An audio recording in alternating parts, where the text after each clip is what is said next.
Ever since I got into 3D printing, I always found myself wanting to print bigger things. I would get a printer, then immediately outgrow it. Because no matter what you do, you will always hit the limit of the build plate. But for today's project, we're gonna get around that. And the inspiration comes from Functional Print Friday. In one of his videos, he made these TPU bellows that were printed in its compressed state, with layers of PLA in between. Absolutely genius and innovative. It allows him to print bellows that are much bigger than his build plate. And I'll be sure to link his video in the description below. In my previous video, I created these TPU lamps, and I loved how light diffused through it. So for this project, I want to create a floor lamp using Functional Print Friday's technique. We have these Hue floor lamps around the house, and they're nice because they're minimal and sleek. But sometimes I just wish it had a little more character and personality. So let's create a wooden frame for it. And the shade is going to be inspired by the TPU bellows. Except for this project, there'll be a square shape with rounded edges. And for a project like this, I'll need a printer that can handle 2 different types of filaments easily, which is a perfect segue to today's sponsor, Bambu Lab. And they sent over their new X2D printer. I'm actually pretty excited about this one. Outside of making content, most of the stuff I print are functional prints. So to me, it's very important to have high quality prints that have clean supports that are easy to remove. It has a primary nozzle for my main filaments and an auxiliary nozzle for my supports.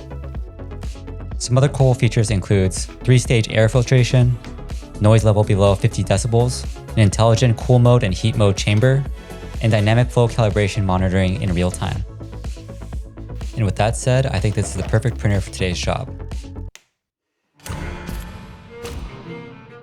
For this setup, we're going to be loading basic PLA into the auxiliary nozzle.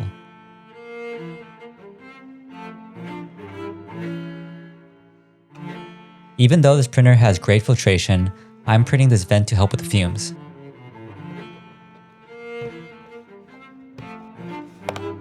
It looks ridiculous, but it's a quick solution. It'll connect with the window vent that I'll show later. I'm adding this small shelf because the filament dryer I have gets pretty hot underneath. And I'm using SainSmart TPU 95A, simply because it's what Functional Print Friday was using. You have to feed a Bowden tube directly to the dryer. Here I accidentally cut it a little too short, which made opening the dryer a little awkward, but it works. Now you select which filament you want to load. And here we want to help out the extruder a little, by pushing out the filament until we can grab it. And just like that, we can see TPU coming out. And here's a quick video of my setup for my air vent. I didn't want to spend a lot of time on this because I'm still thinking of a more permanent solution, but the idea is that the 3D printed vent will connect to the window vent. And all I have to do is back up the printer to dock it.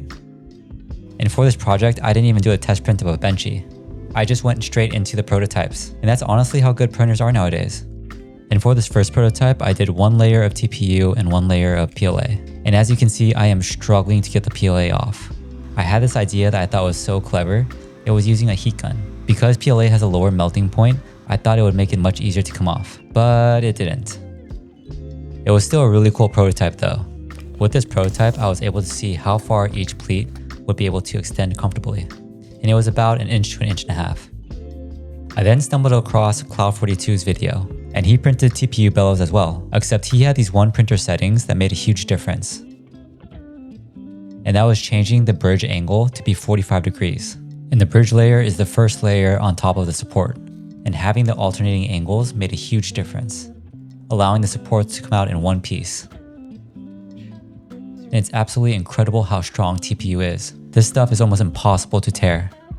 Okay, I think it's time to print the real thing. But because TPU is printed at a much slower speed, this print would have taken over 4 days. Bambu actually has a high flow TPU that can be printed at 200 millimeters per second, reducing the print time to a little over 2 days. I mean, look at this. I didn't know you could print TPU this fast. Alright, while that's printing, let's build the wooden frame. I could have easily 3D printed the frame, but I really don't like the idea of printing large geometric basic shapes, when there's so many other ways to do it that are so much better. Plus, it's just so much fun. I'm still very new to woodworking, so if you see me doing something wrong, please let me know in the comments. It also just feels nice using leftover scrap pieces I have from my pegboard wall. If you've enjoyed this video so far, it would really help the channel out if you like the video and subscribe. I made a deal with my wife to add a large CNC machine to our garage if I reach 100,000 subscribers. I would love to surprise her with one. This is probably my favorite part. Adding edge band made such a big difference. I mean, look at this comparison.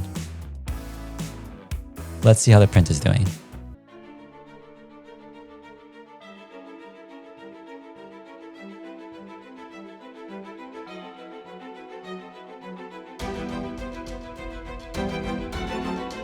This is by far my longest print to date.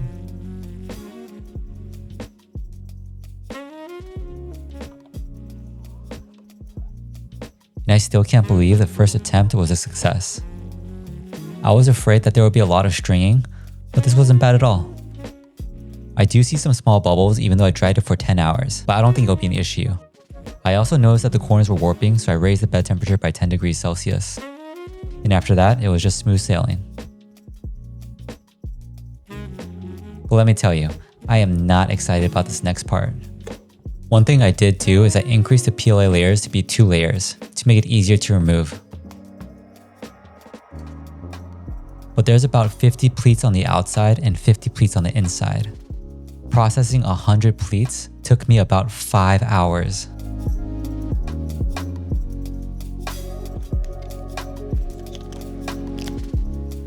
Alright, I just finished processing the 3D print, and here it is. I can't believe this took 5 hours, but it was so worth it.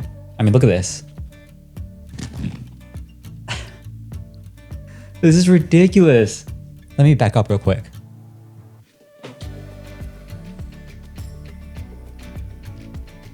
So I'm 5'8".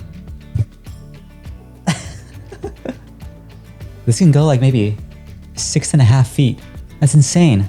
And I think there's so many fun use cases for this. If you have a small window, you can create custom shades. You can create custom hoses or tubes.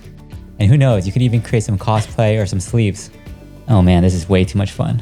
Okay, so what I did is I created some brackets on the ends. I didn't really think about how I'm going to connect it. I should have probably put screws or hooks before I finished the frame, because now it's going to be hard to add some fasteners. So what I'm going to try to do is I have these tack pins that I'm hoping I can just pin against the wood. Okay, let's go add this to the frame. I started this project not knowing if it would work.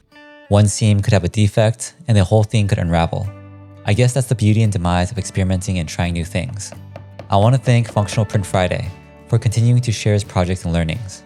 Those videos really inspired me, and I hope this video sparks an idea for someone else. Thank you to Bamboo Lab. This video would not have been possible without them. And thank you to my top Patreon members for your continuing support. But this project is far from perfect. For some reason, some sides are more taut, causing them to crease and fold. It doesn't matter though. I'm still obsessed with how it turned out.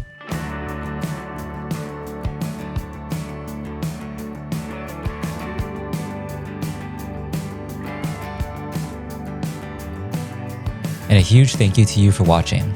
Until next time, keep making stuff.